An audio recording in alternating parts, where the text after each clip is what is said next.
This is a practicing video for what I introduced in my previous video about expressing contrast Amma and Fa.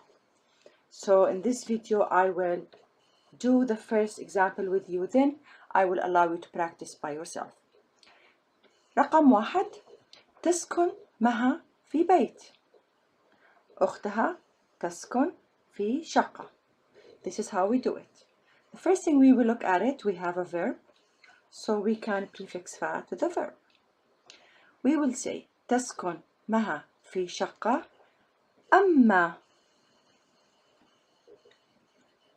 أختها فا prefix تسكن في شقة. So Maha lives in a house, but or however أختها, her sister, فتسكن في شقة.